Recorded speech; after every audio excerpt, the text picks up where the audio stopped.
Hey guys, Jennifer here, and today I want to do a run through of what is in my pack. Since I've been getting a lot of questions on what are you bringing with you and how do you plan to prepare for this 5-6 month journey. So without further ado, I'm just going to jump right into it and start unloading. My pack is actually a ULA Circuit. It is a cottage company out of Utah that makes fantastic bags. I might go more in depth later, but it's got a roll top and cinchers and it's adjustable and it fits me perfectly and it's super comfortable, and its max load is around 35 pounds. So anything more than that and I risk destroying my pack. Here in the side pocket, smart water bottle. I will be carrying multiple of these throughout the trail, and that is the start. In the hip belt, I have my Sawyer Mini. This is my water filtration device that is going to filter all of my water for me and make sure that I'm not picking up any nasty viruses while I'm on trail. It's also going to prevent me from over drinking water because it does have such a small flow rate that it takes a lot to get water to drink when it's strapped onto my water bottle. Also in the hip belt, I have my little teeny tiny Swiss Army knife. And then going into the front mesh pocket, I have my first bag, if I can get it. Struggling here. It's caught on something. It's the trowel. So this is my potty bag. In my potty bag, I have my hand sanitizer. I have wet wipes for my bum.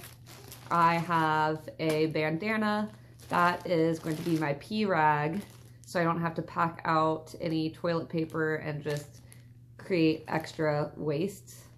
And then I have feminine hygiene products and a trowel because I need to bury my poop 6 inches.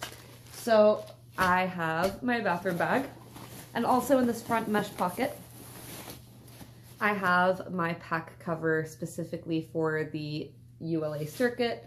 So if it starts to rain, I can try to keep some of that water out. All right, coming over here into this mesh pocket, currently this is not the place they're going to stay, but I have my actual PCT permit, my fire permit. I also have my passport in there and my wallet, which are all going to get put into a Ziploc and put into my pack on the trail.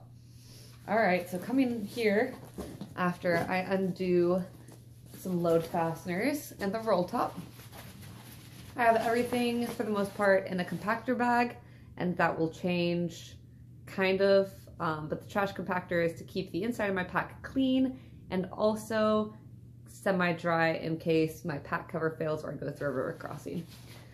So here at the top of the pack, I have my jet boil. And this is how I'm going to be boiling my water to cook my food. And I also, inside of my jet boil, have my fork. So that is its own little component, and I will put that back together later on. And then I have this giant dry bag, which I actually need to get a smaller dry bag. This one's probably a little too large. In this dry bag is going to hold a few different things. So when I open it up, I have my bowl.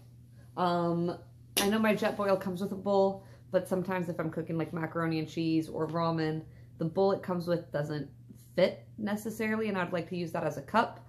And I would prefer to only boil water in my jet boil, not actually use it as a cooking surface. So anything that I cook is going to get transferred into the bowl. I might not need the bowl. I might ditch the bowl now that I think about it. I also have my sunscreen, which my dad brought up a really good point. Instead of just throwing this in a checked bag on the plane, I should just buy more sunscreen in California, especially because this is only UPF 50 and I am very, very white. So I would like to get better sunscreen. I also have my electronics in here. So my first electronics bag has my charger, my backup battery, extra batteries for my camera, any cables, and a brick. And then my second electronics bag has my Sony a6000 camera and my UltraPod tripod that's extremely lightweight. Altogether, that doesn't even weigh 2 pounds worth of equipment. And then I have another sack that contains 3 days of food. So that is that dry bag. I also have my rain jacket just sitting willy-nilly in here right now because it is really good to go ahead and like take up some of those gaps and spaces I have in my pack. And it's pretty much waterproof, so it doesn't need to be in any extra container.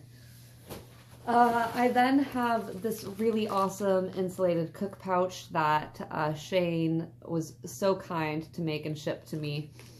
So what I do is I boil my water in my jet boil. I put my Ziploc baggie of food in this insulated pouch. I go ahead and pour the water into the Ziploc baggie, close it up, set up camp, let it cook, and by the time I'm done, normally my food is ready to eat. So that's really awesome, and I'm so thankful for this. And it weighs nothing. The next thing I have off to the side is my sleeping pad. I've gone through a lot of different sleeping pads. I originally had a Big Agnes something that I got on eBay for like $20. It was great, but it was over 2 pounds and it was really heavy and it did not compress down easily. I then tried a Thermora Sea Light, and as a side sleeper, it did not work for me. I then got a Nemo Tensor, which is okay. It was a good sleeping pad. It was super noisy. It sounded like crinkly newspaper. So I tried the REI Flash, and as a side sleeper, it didn't have enough padding to keep me off the ground and comfortable. So Big Agnes came out last week at REI with the Air AXL insulated pad. It weighs less than my REI Flash did, weighing in at 10.5 ounces. It's super, super padded. So far, I love it. I've tried it, and I'm really excited to have this get me through the Pacific Crest Trail. Speaking of Big Agnes, next in the side pocket, I have my tent stakes. And then getting into the actual trash compactor bag.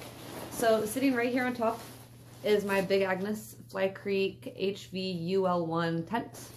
And my Rainfly is also in here as well. And then I have my clothes. So my dad asked me earlier what exactly I plan to do for clothes. And basically, the rain jacket is a big part of it, but I'm not bringing that many. And I'll go through the things that I'm carrying in another video. So in here, actually, I guess I can do it now because it's in here. So what I'm going to be wearing through the desert is I'm going to be wearing this Columbia PFG long sleeve Silver Ridge light shirt. It is really breathable. It has UPF 50. It should hopefully keep me nice and cool. And so that's going to be my everyday shirt. And then I also have a pair of Mountain Hardwear shorts. I am thinking about just switching these to Walmart running shorts that are a little bit looser on me to try to prevent some chafe as much as I can. I'm also going to be wearing a buff, soaking it in water. Somewhere around here I have my sun hat, but I'm not really sure where oh, it's on the bed. I'm not reaching for it. I have Ex Officio underwear, so I plan to bring 2 pairs of these, one to wear, one to sleep in, and I'm going to rotate them out, turn them inside out until I can get to wash. And then for my base layer, I have, well, my Injinji socks. I have Injinji toe socks. I have 2 pairs of these, and then I also have liners I'm going to bring as well to try to prevent blisters. I have my Columbia Omni Heat base layer long sleeve top, and currently I'm wearing the bottoms, the Omni Heat bottoms, but I'm not really sure if they're warm enough, so I might switch to these Patagonia Capilines. And then of course my down jacket and my rain jacket on a really cold day to hopefully keep that warmth in. And I also have a beanie, but I left it in the living room to keep my ears nice and warm. So further on in here, if I can get it out, I have my water bladder. This is a 3-liter Hydro Flask. I'm trying to aim for, with this 3 liters, and max capacity is going to be at 7 liters with 4 1-liter water bottles, smart water bottles attached to my side pockets. And if I need more, which I'm not anticipating, I can always strap 2 more to my chest straps on my pack as well. All right, so next we have my quilt, which this is a 0 degree enlightened equipment revelation. It's really, really wonderful. It's super warm. It can turn into a blanket.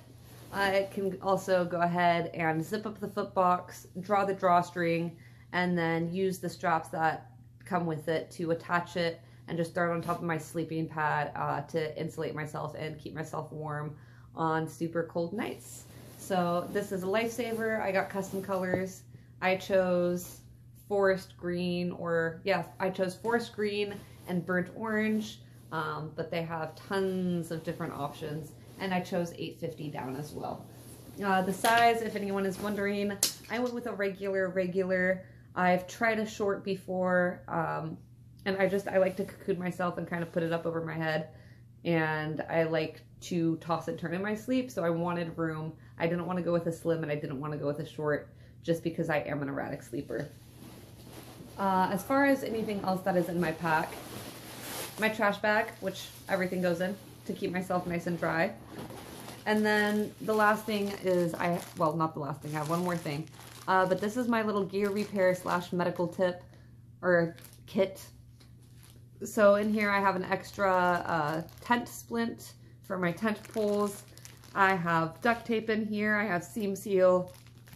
I have stuff to repair my sleeping pad.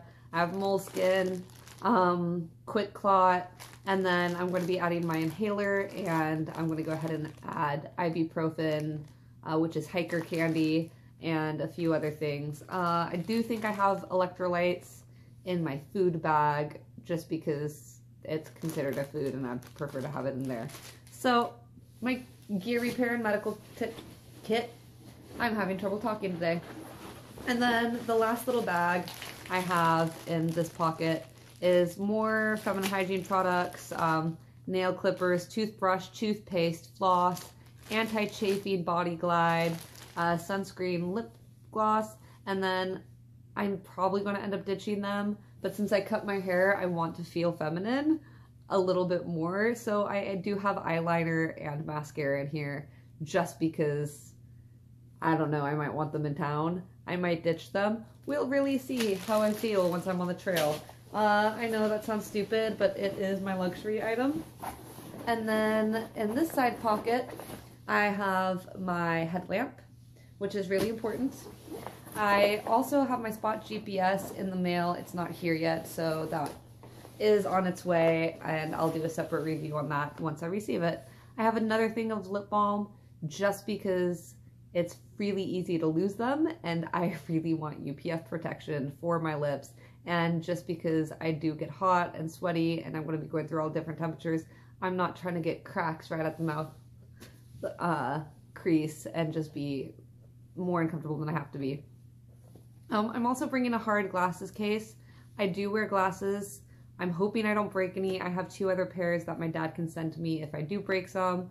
But in this glasses case, I have a glasses cleaner. I have a little headband to keep them on my face. And then since I do wear prescription glasses and I'm not willing to spend the money on prescription sunglasses this close to the trail, I have little clip-ons to go and fit on my glasses. So that is altogether a little less than 3 ounces, which isn't bad. Could be better, but it's not bad. And then a friend gave me this watch, so I'm really excited. It's a SpeedTech Weather Pro. It goes ahead and tells me the barometer and air pressure, and when I click this, I'm sorry, I don't know if you guys saw that correctly, but it tells me wind speed. My wrist is really small, it doesn't fit, so I'm probably just going to strap it to the outside of my pack and call it a day. And then I also have, maybe in this, yes, in my down jacket, I have another little gadget. My husband bought me this really nice compass, which is over here, and it's a little heavy. So I'm just going to go ahead and bring the Sunto compass. It's got a little level in it. It's the altimeter, barometer, and compass, and I'm really excited to try this. So that is all, and I'll check in later. Thanks, guys. And I thought I was going to finish the video there, so surprise, last closing statements. I do have trekking poles. I'm bringing the REI Trekker trekking poles, mostly because they have a topographic map of Mount Rainier, which makes me super excited. And I'm not a big fan of cork. I know that the foam can get really like gross really quickly, but I don't care. I'm going to bring them anyways because I hate cork. And then also not pictured, like I said, my GPS, my sun hat's right there. But there are some additional items that I am going to be picking up later on trail. I'm not wearing my current shoes I'm going to be bringing, but once I reach Kennedy Meadows, I am going to switch my stuff over to, I'm going to bring crampons or micro spikes. I'm going to decide once I'm actually in the Sierras. I am picking up an ice axe if it looks like it's going to be a necessity, and I'm going to have a bear canister to store my food in, and I'm going to strap that to the top of my pack. However, at some point I am going to switch from a dry bag for my food, and I'm also going to get an earth sack to go ahead and protect against rodents and to hang throughout Oregon and Washington to protect my food and any other smelly items that are going to attract anything from deer to mice to bears, so on and so forth. I don't think I'm forgetting anything, but I very well could be. We'll find out. So, yeah. Thanks, guys. Sorry.